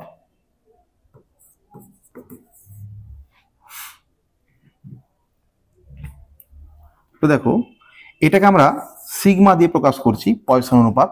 পার্শ্বীয় বিকৃতি আমরা কি দেখতে পেলাম, minus D by capital D by small L by capital L. এখানে আমরা ঋণাত্মক চিহ্ন নিয়েছি এই কারণে যে এখানে এটা দৈর্ঘ্য বেড়েছে কিন্তু এখানে ব্যাসটা ছোট হয়েছে, এখানে হ্রাসের কারণে এটা আমরা মাইনাস চিহ্ন নিলাম। তাহলে আমার পয়সন অনুপাত হয়ে গেল তোমার minus D by capital D into উপরে এল ইন্টু স্মল এল।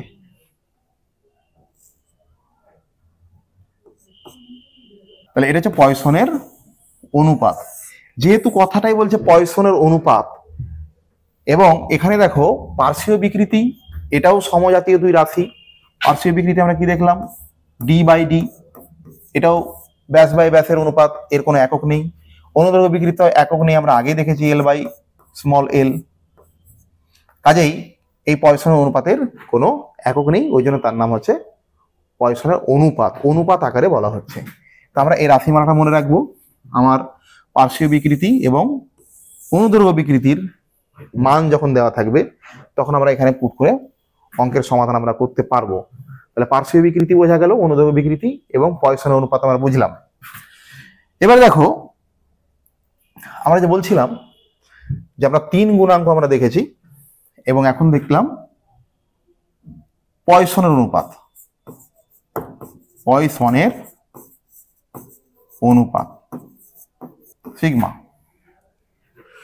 তো এদের মধ্যে আমরা সম্পর্ক নির্ণয় করতে পারি, যেটা আমাদের সিলেবাসের বহির্ভূত, কিন্তু আমরা সম্পর্কটা মনে রাখবো যে এদের মধ্যে কি কি সম্পর্ক রয়েছে ইন্টার রিলেটেড, সেটা আমরা একটু দেখে নিচ্ছি। যে আমরা এখানে লিখছি গুণাঙ্কগুলো, আর এখানে লিখবো আমরা সম্পর্ক।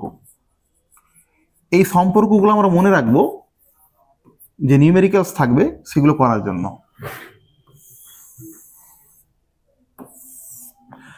আমার 1 নম্বরে হচ্ছে তোমার ইয়াং গুণাঙ্ক, তারপর তোমার ক্লিন্টন বিকৃতি গুণাঙ্ক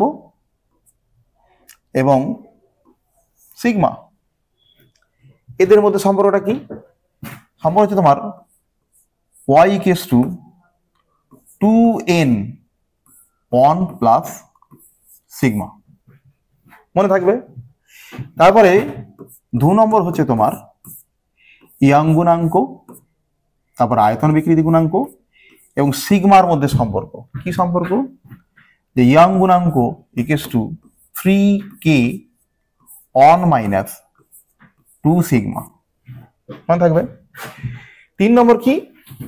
3 নম্বর হচ্ছে আমরা কে এন এবং সিগমার মধ্যে সম্পর্ক দেখি।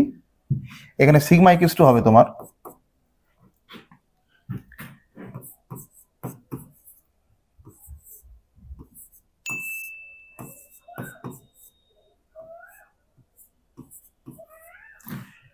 সিগমা কে এন এর মধ্যে সম্পর্ক।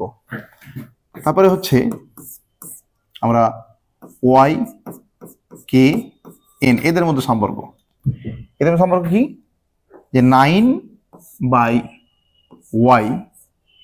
= 1/k প্লাস n/3। এই সম্পর্ক আমরা মনে রাখবো। অথবা আমরা এভাবে মনে রাখতে পারি 9/y, আমরা একটু এলসিএম করে নিচ্ছি 3k, সরি এখানে একটু মিস্টেক হয়েছে, এটা 3/n হবে, 3/n। তাহলে এখানে আমার kn এলসিএম হবে, তাহলে n প্লাস 3k আমরা পাবো। তাহলে আমরা y ইকুয়ালস টু আর ইয়ং গুণাঙ্ক ইকুয়ালস টু আমরা একটু উল্টে দিলাম, আমরা 9kn by 3k plus n এই সম্পর্ক মনে রাখবো। তাহলে আমার এখানে যে চারটে ইয়ং স্থিতিস্থাপক গুণাঙ্ক আমরা দেখলাম, ইয়ং গুণাঙ্ক, দৃঢ়তা গুণাঙ্ক, আয়তন বিকৃতি গুণাঙ্ক এবং পয়সনের অনুপাত, এদের প্রত্যেকের মধ্যে কিন্তু ইন্টার রিলেটেড সম্পর্ক রয়েছে। এই সম্পর্কগুলোর প্রমাণ আমাদের মনে রাখা দরকার নেই, আমরা যা সম্পর্কটা মনে রাখবো এবং এখান থেকে 2-1 মার্কের অঙ্ক দিতে পারে, সেগুলো আমরা কিন্তু এই সম্পর্ক মনে রাখলে গেলে আমরা করতে পারবো। এই সম্পর্কগুলো একটু লিখে লিখে রেখে তোমরা প্র্যাকটিস করবে, যাতে করে তোমরা অঙ্কগুলো সহজেই করতে পারো। এবারে পয়সনের অনুপাতের আমরা সীমা মান দেখে নেব। পয়সনের অনুপাত এর সীমা মানটা আমরা দেখার চেষ্টা করছি।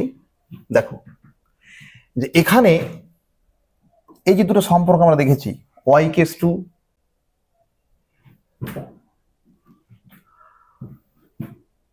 আমরা একটা সম্পর্কে দেখলাম যে y equals two 2n 1 plus sigma, এবং 2 নম্বর সম্পর্ক দেখলাম যে y equals two 3k 1 minus 2 sigma.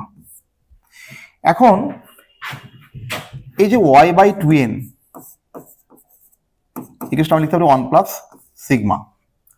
এখানে এই y ভাগ n ইয়ং গুণাঙ্ক বাই 2 ইন্টু রিজিডিউটার মডুলাস এর অনুপাতটা আমার সবসময় 0 থেকে বড় হয়। তাহলে এখানে আমরা দেখতে পাচ্ছি যে সিগমার মান হচ্ছে -1 থেকে বড়। আবার এখানে কি দেখতে পাচ্ছি, দেখো y বাই 3k এটাও কিন্তু আমার 0 থেকে বড় হয়। তাহলে এখান থেকে দেখতে পাচ্ছি যে y 1 - 2 sigma is greater than 0, তাহলে 1 ইজ গ্রেটার দ্যান 2 সিগমা, তাহলে 1/2 গ্রেটার দ্যান সিগমা। তাহলে আমরা দেখতে পাচ্ছি যে সিগমার মান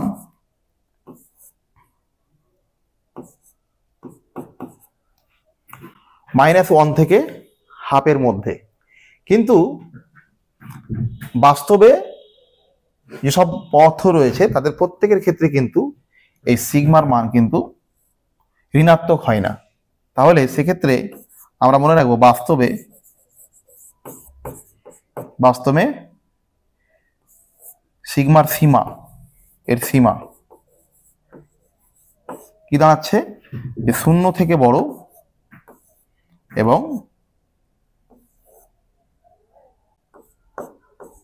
হাফের থেকে ছোট। এ হচ্ছে তোমার পয়সনের অনুপাতের সীমা মান। বোঝা গেল?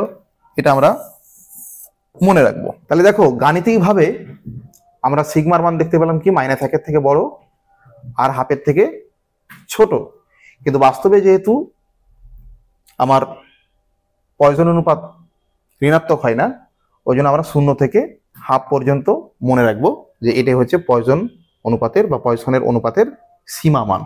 বোঝা গেল? এটা একটু প্র্যাকটিস করবে। এবারে দেখো অনুদৈর্ঘ্য বিকৃতিতে আয়তন স্থির থাকলে পয়সন অনুপাতের মান কত হয় সেটা আমরা একটু বের করি। যে মনে করো আমার এরকম একটা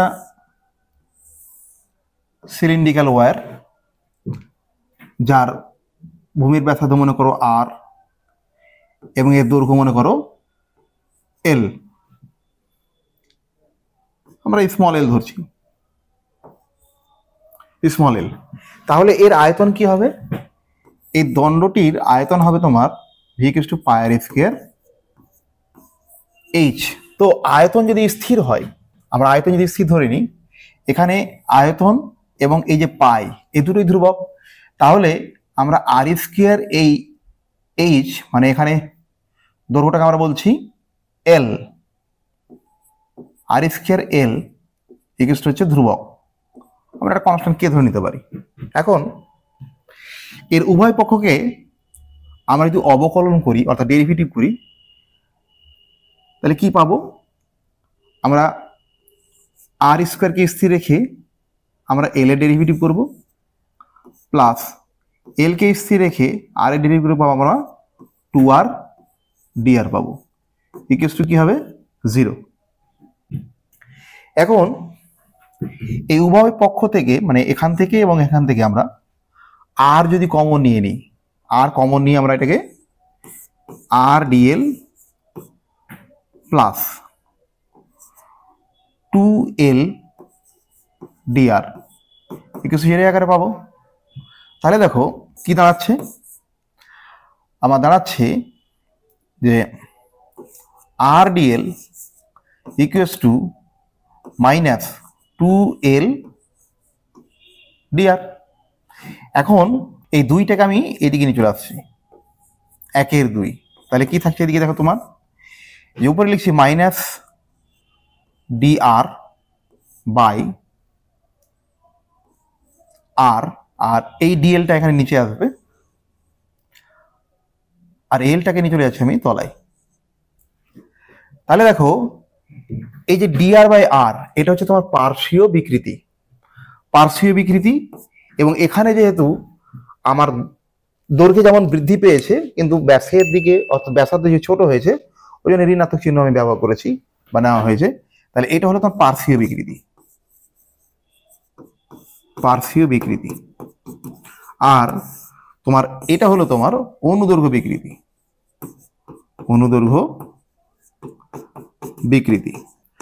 তাহলে এটাকে আমরা বলছি সিগমা। তাহলে সিগমার মান কত দাঁড়ালো? সিগমার মান কি দাঁড়ালো? হাফ দাঁড়ালো। তাহলে আমাদের প্রমাণ করতে হয়তো দিতে পারে বা থাকতে পারে যে অনুদৈর্ঘ্য বিকৃতিতে দেখাও যে আয়তন যদি স্থির থাকে তাহলে পয়জনের অনুপাত হবে হাফ। এবং এটা আমরা দেখেছি পয়জনের অনুপাতের সীমা মানের সর্বোচ্চ মান। তো প্রত্যেক বস্তুর ক্ষেত্রে এই যে অনুদৈর্ঘ্য বিকৃতিতে আমার সিগমার মান হাফ হবে তা নয়, আসলে আয়তন স্থির যদি না থাকে তাহলে এক এক বস্তুর ক্ষেত্রে এক এক রকম হবে, হাফ নাও আসতে পারে। তো বোঝা গেল এটা আমরা প্রমাণ করতে পারবো এবং একটু প্র্যাকটিস করব। এবার দেখো তারের দৈর্ঘ্য প্রসারণে কৃতকার্যের রাশিমালা আমরা নির্ণয় করবো এবং শক্তি ঘনত্ব নির্ণয় করব। তো মনে করো প্রথমে আমার একটি তার ছিল যার উপরে আমরা এফ বল প্রয়োগ করে এর কিছুটা দৈর্ঘ্য বৃদ্ধি ঘটিয়েছি, মনে করি স্মল এল পরিমাণ। প্রাথমিক দৈর্ঘ্য ছিল এল এবং এর প্রস্থচ্ছেদের ক্ষেত্রফল হচ্ছে এ আমরা ধরে নিলাম। এখন মনে করো যে প্রথমে আমি যখন বল প্রয়োগ করিনি, বলের মান যখন তোমার 0 ছিল, প্রাথমিক বল যখন 0 ছিল তখন বিকৃতি ছিল আমার 0, মানে কোনো বিকৃতি হয়নি। এবার বল বাড়াতে বাড়াতে বাড়াতে আমি যখন অন্তিম বলে চলে গেলাম, অন্তিম বল কত হলো মনে করো এফ, তখন আমার বিকৃতি হলো এল, এল গিয়ে দাঁড়ালো। এখন এই 0 এবং এফ এর মাঝে মনে করি একটা গড় বল ক্রিয়া করেছে, গড় বল। গড় বল কত? গড় বল হচ্ছে প্রাথমিক বল এবং এই যে অন্তিম বল এর 2 যোগ করে আমরা গড় নেব, মানে f/2, এই গড় বল পেলাম। তাহলে এই গড় বলের বিরুদ্ধে আমি এতটা যে বিকৃতি করি তারটিকে, তাহলে কৃতকার্য কত করব আমরা? তাহলে দৈর্ঘ্য প্রসারণে প্রসারণে আমার কৃতকার্য হয়ে যাচ্ছে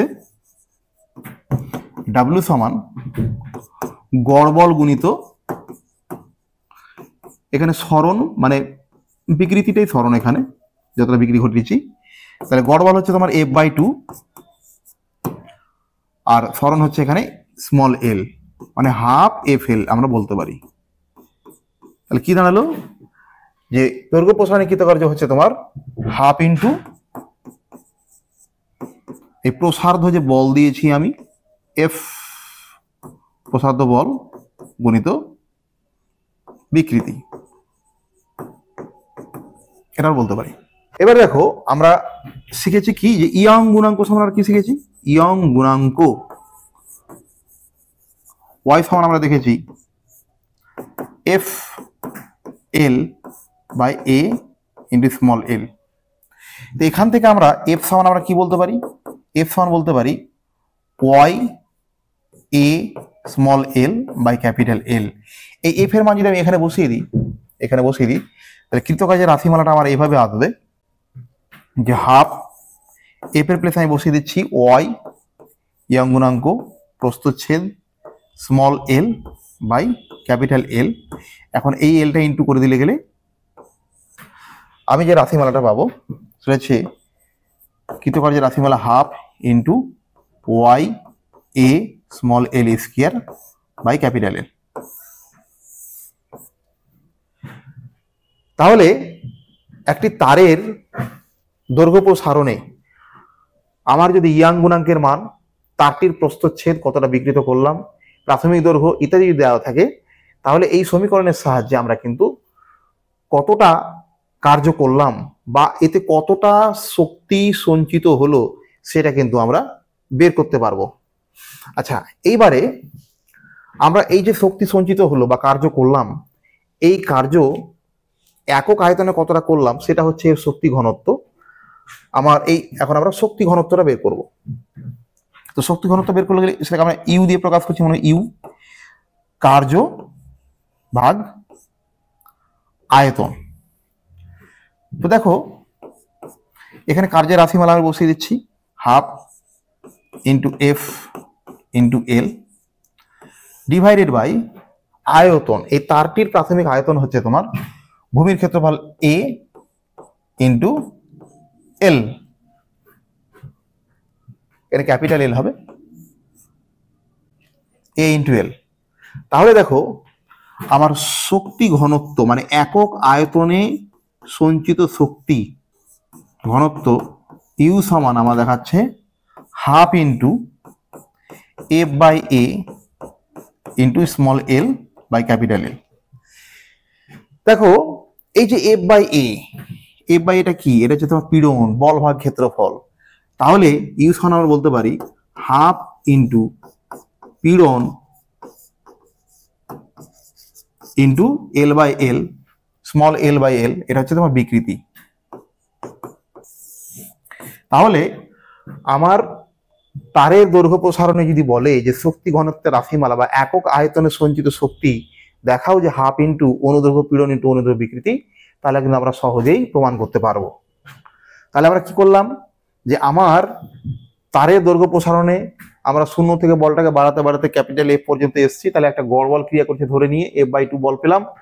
দৈর্ঘ্য প্রসারণে কৃতকার্যের বল হচ্ছে কার্য হচ্ছে তোমার বল গুণিত সরণ, এখানে গড় বলটা আমি F/L লিখেছি এবং F/2 এবং সরণ ধরেছি আমি যতটা দৈর্ঘ্যে বড় হয়েছে স্মল এল, তাহলে হয়ে গেল হাফ FL। এটা হচ্ছে তোমার কৃতকার্যের রাশিমালা। এটাকে আমরা যদি ইয়ং গুণাঙ্কের আকারে প্রকাশ করতে চাই, তাহলে এই যে ইয়ং গুণাঙ্ক FL/AL, এফ সমান Y A L by capital L, এই মানটা আমি এখানে বসিয়ে দিয়েছি। বসিয়ে দিয়ে আমরা এরকম একটা আকার পেয়েছি ডব্লিউ সমান half Y A small L square by capital L. এটা হচ্ছে তোমার রাশিমালা, কার্যের রাশিমালা। এখন একক আয়তন যদি বের করতে চাই তাহলে সেটাকে আমরা আয়তন দিয়ে ভাগ করলাম। আয়তন মানে হচ্ছে ভূমির ক্ষেত্রফল ইন্টু উচ্চতা, এখানে চোং ধরে তাহলে ভূমির ক্ষেত্রফল এ এবং উচ্চতা হচ্ছে এল ধরেছি আমি, তাহলে F/A এটা হচ্ছে পীড়ন এবং L/L হয়ে গেছে তোমার বিকৃতি। তাহলে হাফ ইন্টু পীড়ন ইন্টু বিকৃতি, আমরা এটা প্রমাণ করতে পারবো। এবারে চলে আসছি আমরা স্প্রিং এর বল ধ্রুবক। স্প্রিং যে আমরা প্রথমেই বোঝার চেষ্টা করেছিলাম যে স্প্রিং একে যদি আমি স্থিতিস্থাপক সীমার মধ্যে যদি আমি বল প্রয়োগ করি যদি আমরা প্রসারণে বড় করার চেষ্টা করি, তাহলে দেখব যেমন যেমন বল প্রয়োগ করব, বেশি বল প্রয়োগ করলে আমার দৈর্ঘ্য প্রসারণ বেশি হবে এবং কম বল প্রয়োগ করলে আমার দৈর্ঘ্য প্রসারণ কম হবে।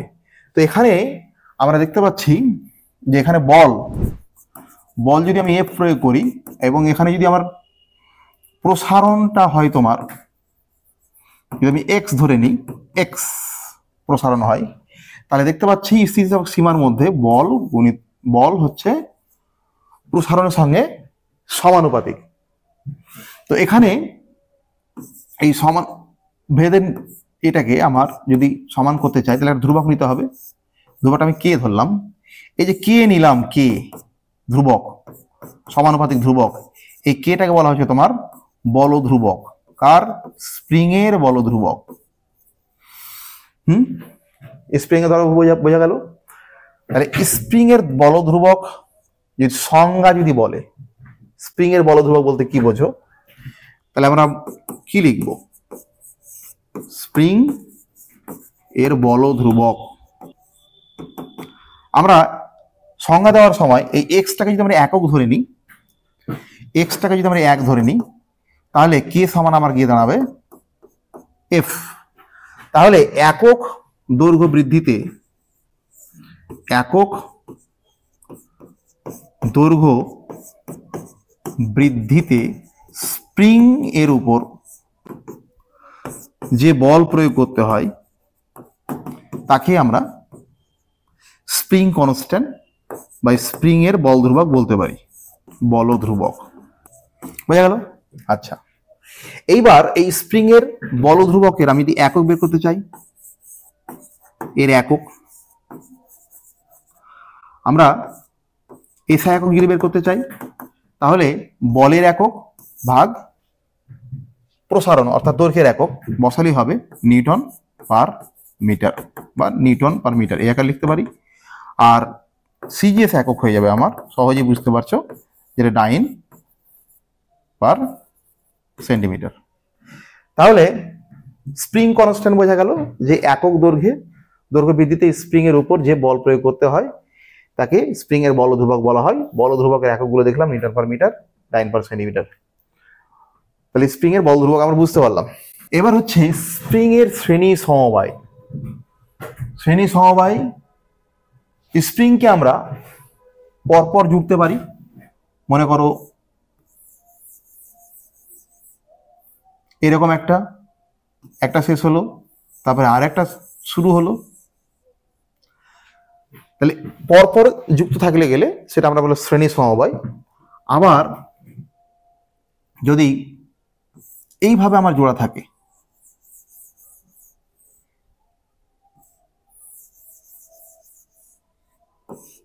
এখানে যে বল প্রয়োগ করি তাহলে সমান্তরাল সমবায়। তো শ্রেণী সমবায় স্প্রিং এর তুল্য বল ধ্রুবক আমরা বের করব। মনে করো আমার এটা একটা স্প্রিং যার বল ধ্রুবক হচ্ছে K1 এবং এটি আরো একটি স্প্রিং যার বল ধ্রুবক হচ্ছে তোমার K2। এখন মনে করো আমি এখানে একটা ভার ঝোলালাম, এফ পরিমাণ ভার ঝোলালাম, এতে আমার দেখা গেল যে এই স্প্রিংটা একটু বড় হলো এবং এটা মনে করো x1 পরিমাণ বড় হলো এবং এই স্প্রিংটাও আমার একটু বড় হলো, মনে করো x2 পরিমাণ বড় হলো। তাহলে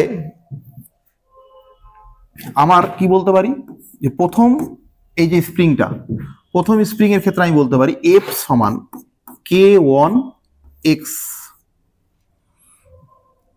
x1, আর দ্বিতীয় স্প্রিং এর ক্ষেত্রে কি বলতে পারি যে একই বল যেহেতু প্রয়োগ করেছে সেটা K2 x2 বলতে পারি। তাহলে দেখো এখানে যদি আমি x1 এর মান বের করি, x1 সমান আমার কত আসছে F1 F বাই K1 এবং এখানে হচ্ছে তোমার x2 F ভাগ K2। তাহলে মোট যে প্রসারণ হলো x1 প্লাস x2, ইকুয়েশন আমি বলতে পারি এফটা কমন নিয়ে এটা আমি লিখতে পারি 1 by K1 plus 1 by K2। এটা আমরা 1 নম্বর সমীকরণ দিয়ে রাখলাম। এইবার মনে করো এদের দুজনকে বাদ দিয়ে আমি কেবল একটাই স্প্রিং লাগাচ্ছি এবং একই পরিমাণ বল প্রয়োগ করছি এফ বল, এবং এর দৈর্ঘ্য মনে করো বৃদ্ধি পাচ্ছে x1 প্লাস x2 পরিমাণ এবং এর তুল্য স্প্রিং কনস্ট্যান্ট হচ্ছে K।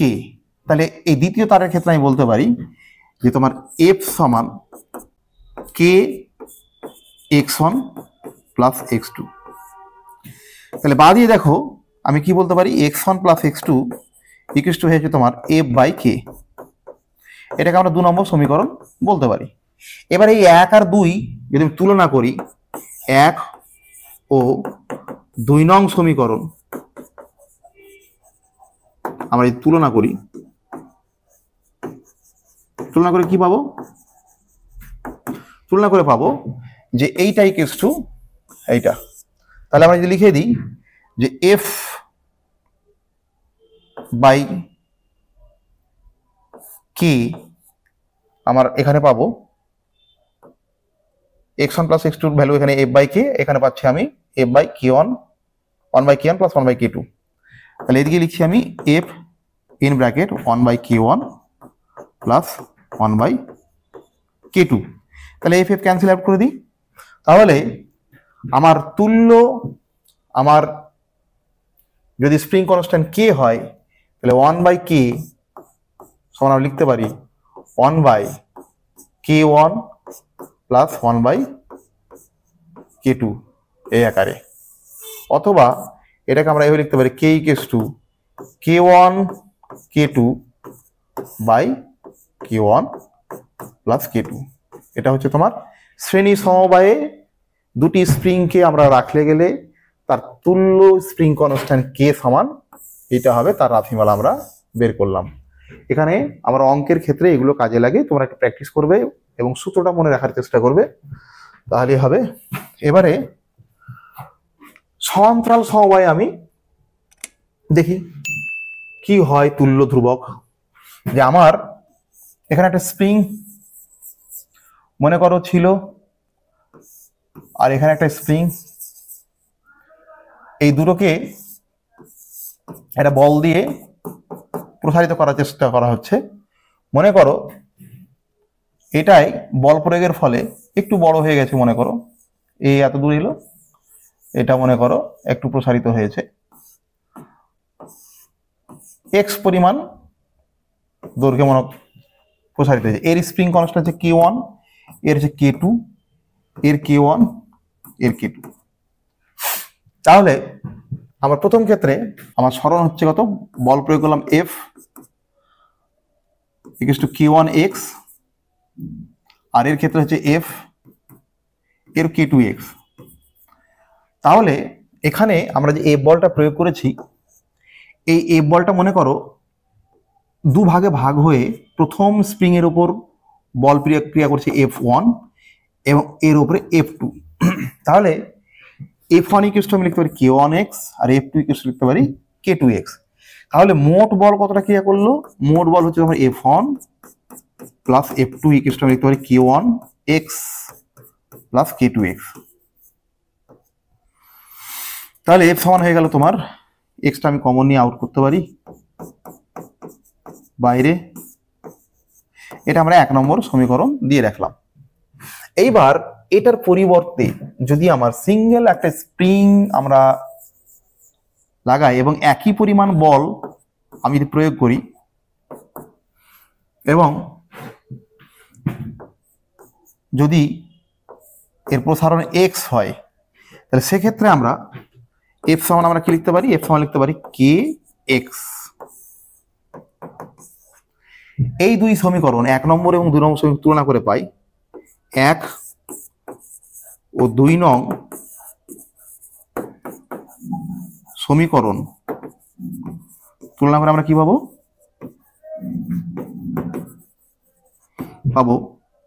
যে kx equals to k1 plus k2 into x। তাহলে উভয় পক্ষ থেকে x কে আমরা তাড়িয়ে দিয়ে আমরা কি পাবো, বা অমিট করে দিয়ে কি পাবো, k equals to k1 plus k2। এটা হলো তোমার সমান্তরাল সমবায়ে যদি স্প্রিং আমার যদি যুক্ত থাকে তাহলে সেক্ষেত্রে তাদের তুল্য স্প্রিং কনস্ট্যান্ট হবে k সমান k1 প্লাস k2। এরকম যদি অসংখ্য যদি থাকে তাহলে পরপর k1 plus k2 plus k3 dot dot dot dot kn পর্যন্ত আমরা চলে যাব। তাহলে বোঝা গেল এটা হচ্ছে তোমার সমান্তরাল সময়ে তুল্য বল ধ্রুবকের রাশিমালা। আর শ্রেণীতে আমরা দেখলাম k equal to k1 k2 নিচে k1 প্লাস k2 এই রাশিমালা।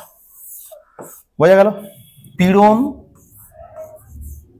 ও বিকৃতির গ্রাফ বা লেখচিত্র বলতে পারো। তো আমার মনে করো এটা y অক্ষ, এটা x অ্যাক্সিস আমরা ধরে নিলাম। তো আমার এই বরাবর অর্থাৎ y অক্ষ বরাবর আমি পীড়নকে প্লট করছি, আর x অক্ষ বরাবর আমরা বিকৃতিকে প্লট করছি। এখন একটা বস্তুর ক্ষেত্রে, ধাতুর ক্ষেত্রে বা ধাতব দ্বন্দ্বের ক্ষেত্রে আমরা যদি পীড়ন এবং বিকৃতির গ্রাফটা দেখি, তাহলে এইরকম একটা আমরা গ্রাফ পাবো। আমার এই জায়গায় এখানে একটা বিন্দু নিচ্ছি, বি আরেকটি বিন্দু, সি বিন্দু, ডি বিন্দু, ই বিন্দু, এটা মনে করি এফ বিন্দু। এই লেখ থেকে আমরা দেখতে পাচ্ছি যে এ বিন্দু পর্যন্ত দেখো যে আমার পীড়ন এবং বিকৃতির সম্পর্ক হচ্ছে সরলরৈখিক, অর্থাৎ পীড়ন এবং বিকৃতির অনুপাত হচ্ছে ধ্রুবক। অর্থাৎ এই ও থেকে এ পর্যন্ত আমার বস্তু তার স্থিতিস্থাপক ধর্ম দেখায়। অর্থাৎ এই ও থেকে এ পর্যন্ত এই জায়গাটা হচ্ছে তোমার স্থিতিস্থাপক সীমা, এবং এর মধ্যে বস্তু পীড়ন এবং বিকৃতি পরস্পরের সমানুপাতিক হবে। এরপরে দেখো বি বিন্দু এবং এ বিন্দু মোটামুটি কাছাকাছি, কারণ এটাই হচ্ছে স্থিতিস্থাপক চরম সীমা বলতে পারি আমি বি বিন্দুকে। বি বিন্দুর পরে দেখো আমার পীড়ন না বাড়ালেও আমার বি থেকে সি পর্যন্ত বস্তু প্লাস্টিক ধর্মের মতো আচরণ করে। অর্থাৎ পীড়ন এবং বিকৃতি কিন্তু এখানে সমানুপাতিক নয়, এবং আমি যদি বলটাকে যদি অপসারণ করি তাহলে কিন্তু এই আগের অবস্থায় কিন্তু ফিরে আসবে না, এর সামান্য কিন্তু বিকৃতি থেকে যাবে। এবার এই বি থেকে সি পর্যন্ত এই অবস্থাটাকে আমরা বলছি প্লাস্টিক অবস্থান, প্লাস্টিক ধর্ম শো করছে। এবার সি এর পরে দেখো একটু বল প্রয়োগ করতে হচ্ছে, তাহলে একটু বিকৃতি হবে, কিন্তু পীড়নের তুলনায় বিকৃতি অনেকটাই বেশি এখানে তোমার। আর তারপরে দেখো আমার বল না প্রয়োগ করলেও বিকৃতি হয়ে যাচ্ছে। অর্থাৎ এই যে বিন্দুটা, এই বিন্দুটা হচ্ছে তোমার চরম বিন্দু। এরপরে বস্তু বাড়তি বল বা পীড়ন না প্রয়োগ করলেও এর বিকৃতি হয়, এবং একটা সময় গিয়ে এই বিন্দুতে গিয়ে বস্তুটি আবার ছিঁড়ে যায় বা ভেঙে যায়। তো এখানে দেখো এই গ্রাফ থেকে আমরা কি জানবো, বা এই গ্রাফের আমার দরকার কেন, যে আমার বিভিন্ন বস্তু, আমার বিভিন্ন সংকর ধাতু, রেল লাইন, ব্রিজ তৈরিতে কাজে লাগে, বিভিন্ন যন্ত্রপাতি আমরা ব্যবহার করি। তো এই যন্ত্রপাতিগুলো ব্যবহার করার সময় এ কতটা ভার সহ্য করতে পারবে, বিভিন্ন বস্তুর ক্ষেত্রে গ্রাফ দেখে আমরা এর স্থিতিস্থাপক সীমা কতটা পর্যন্ত বা কতটা পীড়ন সহ্য করতে পারবে, সেটা আমরা এই গ্রাফ থেকে আমরা বুঝতে পারবো, এবং সেই অনুযায়ী আমরা ভার চাপিয়ে যন্ত্রগুলো ব্যবহার করব, যাতে যন্ত্রগুলো বা ব্রিজ, সেতুতে যে সব দণ্ড বা রড ব্যবহার করা হয়েছে সেগুলো যেন আমরা নষ্ট না করে টিকিয়ে রেখে ব্যবহার করতে পারি। তো এই ছিল পীড়ন ও বিকৃতির গ্রাফ। তো লেখচিত্রের প্রয়োজনীয়তা আমরা দেখলাম। তো আজকের আমাদের ক্লাস এই পর্যন্তই। আশা করি তোমরা বুঝতে পেরেছো। তোমরা যা আমরা বুঝলাম তা মোটামুটি প্র্যাকটিস করার চেষ্টা করবে। আমরা এরপরে পরবর্তী চ্যাপ্টারে আবার ফিরে আসবো, এই কামনায় বিদায় নিচ্ছি। ধন্যবাদ সবাইকে, ভালো থেকো। এই ধরনের এডুকেশনাল ভিডিও আরও দেখতে চ্যানেলটিকে সাবস্ক্রাইব করে এলিট পরিবারের মেম্বার হয়ে যাও। Thank you so much, and always remember, knowledge worth sharing.